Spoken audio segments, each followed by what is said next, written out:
Welcome. By the end of this video you will have a better idea about Alfredo Pereira. Explore the menu at the top of this page to see his resume. In the portfolio section he has a few videos with his favorite projects and also with his point of view about some current educational issues. Hi Alfredo. Thank you for being here. Can you tell us about yourself? Hi.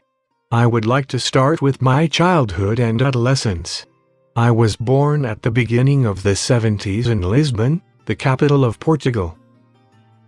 4 years after my birth, Portugal entered a new era, a social revolution ending a totalitarian regime. I have distinct memories of school life under the Salazarian regime and school life after the revolution.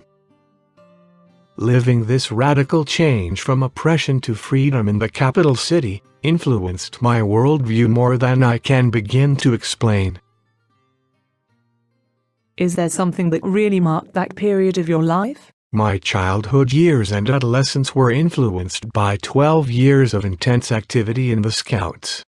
During that period, I spent more than 300 nights camping. Spending this time with my comrades and in close contact with nature taught me to work in a team and depend on friendship. I think back often about that experience and realize that it is an important part of who I am. How about your high school years? I finished high school in 1990 and I took a gap year to travel. During that time I explored different jobs and I saved enough money to travel almost 3 months in Europe. 30,000 kilometers of train helped me cover almost all of the European Union. These 3 months were immensely important in that period of my life. Experiencing so many different cultures and languages in such a brief period was amazing. They say that Portugal seems like it's at the end of the world, dangling on the edge of Europe. So for me, traveling away and traveling was like leaving the edge. That must have been a strange sensation. How did that influence your college career? Well, for one, I decided to major in geography. I fulfilled my love for maps, knowing places, and global culture. But another thing happened during college. I started rowing. A true team sport with no stars, everyone in unison. It is a very mechanical feeling. I really enjoyed it. You might also say that my train trip had left me feeling the need to move forward, and rowing gave me that sensation, literally. I am really interested in your teaching career. I know that you taught and then stopped and then went back to it. Can you tell me about that? In 1996, I left Lisbon and started my first full-time job as a geography teacher. I worked in a small town in the interior in an alternative high-risk rural school with a young dynamic team of teachers.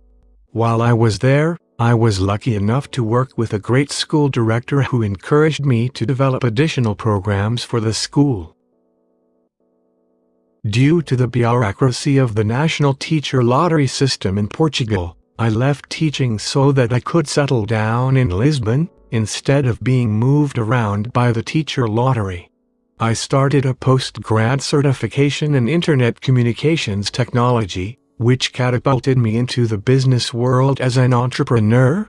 My company was the first company in one of the first business incubators in Portugal.